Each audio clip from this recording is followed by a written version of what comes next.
अस्सलाम वालेकुम, कैसे हैं आप सब लोग? उम्मीद है आप लोग ठीक होंगे। मैं भी अल्हम्दुलिल्लाह ठीक हूँ। आज की मेरी वीडियो जो है आप लोगों के लिए इंफॉर्मेशन के हिसाब से बहुत बेस्ट है।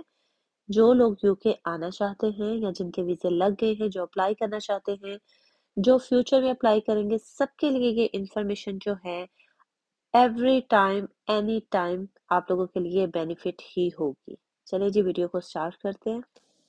मैं आप लोगों के साथ इंफॉर्मेशन शेयर करना चाह रही हूँ कि जिन लोगों ने यूके वीज़ा के लिए अप्लाई किया है या अप्लाई करना चाहते हैं कि आपका वीज़ा आ गया है, तो उसके बाद नेक्स्ट स्टेप जो है आप लोगों का क्या होता है? क्या वीज़ा लग के आना आपकी 100% जो है वो श्योरिटी होती है कि आपने अब यूके चले जाना है, यूके एंटर हो जाना है, या इसके बाद भी एक प्रोसीजर होता है जो आपको यूके आने से रोक सकता है, आपका वीज़ा रिजेक्ट हो सकता है? जी हाँ, आज की वीडियो इसी के ऊपर है।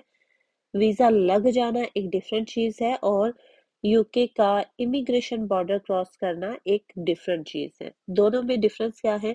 हमारा जब वीज़ा लग जाता है उसके बाद हमें एक और स्टेप क्लियर करना होता है, जो होता है हमारी इमिग्रेशन। जब हम यहाँ एयरपोर्ट पर पहुँचते हैं, वो जो इमिग्रेशन होती है उसको क्लियर करना बहुत ज़रूरी होता है।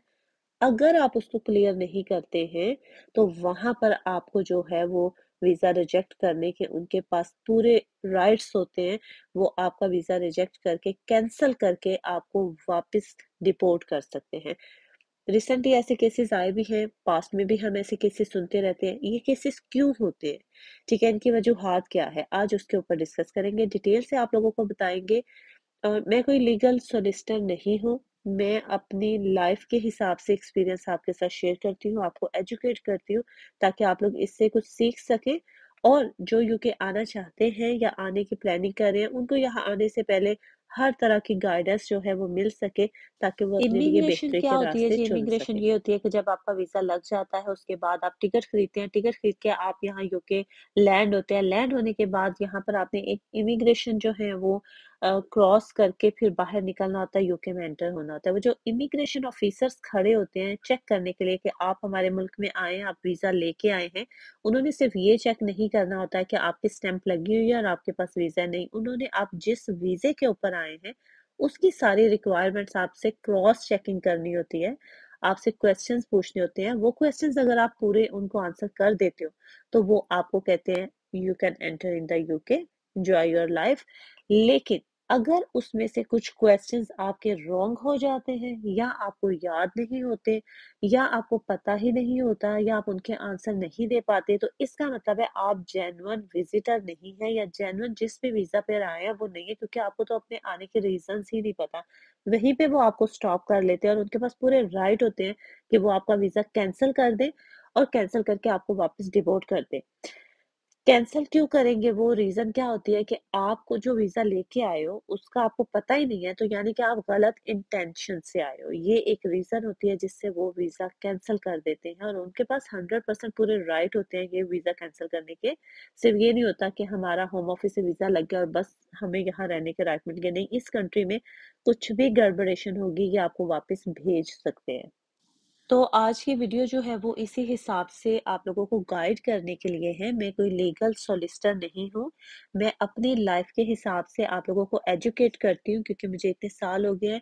लाइफ के अच्छे बुरे आपके पास सारे एक्सपीरियंस होते हैं, और आप एजुकेट करते हो दूसरों को, ताकि आने वाले जो न्यू लोग हैं इससे फ़ायदा उठा सकें और वो गलतियाँ ना करें।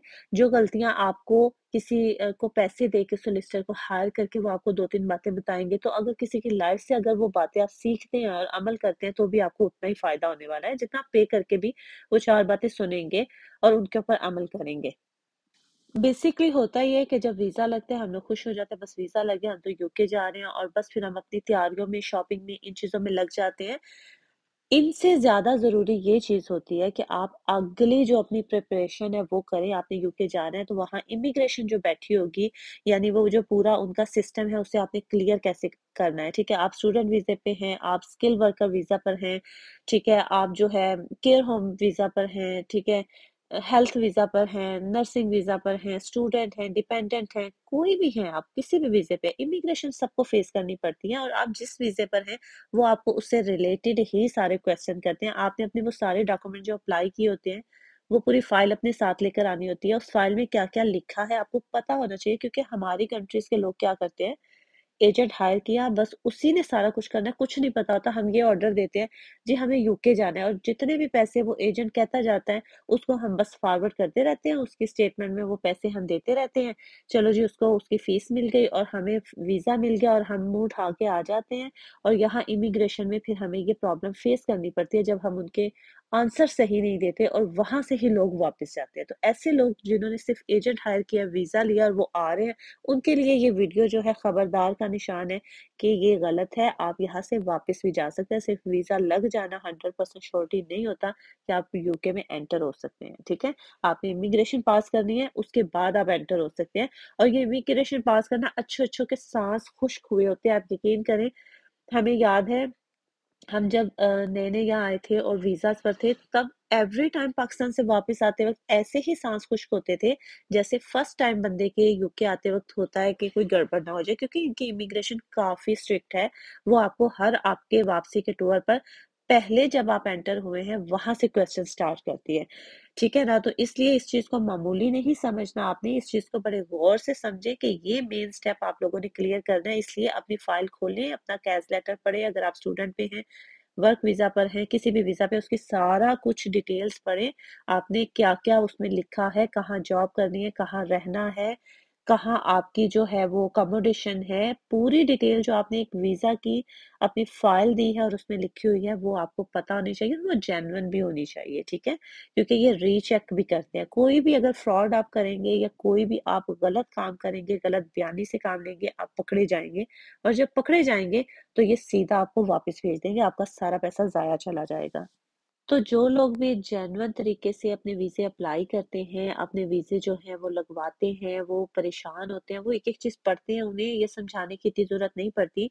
जिनको फैमिली वाले भेजते हैं या जो लापरवाह होते हैं या जिनको इतना पता ही नहीं होता, इन्फॉर्मेशन ही नहीं होती, उनके लिए ये वीडियो बहुत ज़रूरी है कि आप लोगों ने जैसे वीज़ा आए उसके बाद अगले स्टेप की तैयारी करनी है। शॉपिंग यहाँ आके भी हो जाएगी, दावतें आप बाद में भी खा सकते हैं, बाकी काम आप बाद में भी कर सकते हैं।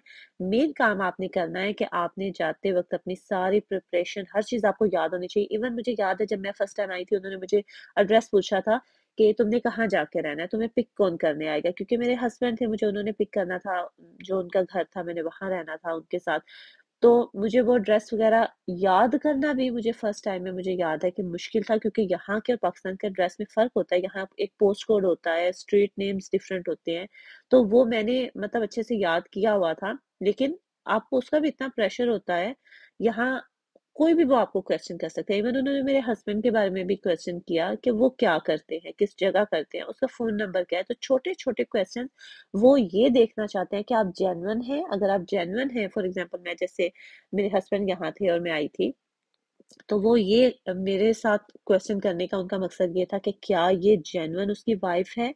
क्या ये पेपर मैरिज तो नहीं है? ये जेन्युइन अगर है केस, तो इसको हर चीज़ पता होनी चाहिए। तो आपका जो वीज़ा होगा उससे रिलेटेड वो आपसे क्वेश्चन करेंगे। अगर आपने कहीं जॉब वीज़ा लिया है, जॉब अप्लाई किया है, तो उससे रिलेटेड हर क्वेश्चन वो आपसे कर सकते हैं। ये पता करने के लिए कि आप वाक़ई ही जेन्युइन आपको जॉब मिली है, क्या वाक़ई जेन्युइन तरीके से आपने जाके वर्क करना है या नहीं करना? स्टूडेंट है तो आपकी यूनिवर्सिटी कौन-सी है, फीस कितनी दी है, ईच एंड एवरी क्वेश्चन कुछ भी हो सकता है, इसलिए अपनी तैयारी अच्छे से करके आइए, ठीक है? ताकि आपको यहाँ आकर किसी किस्म की कोई प्रॉब्लम ना हो।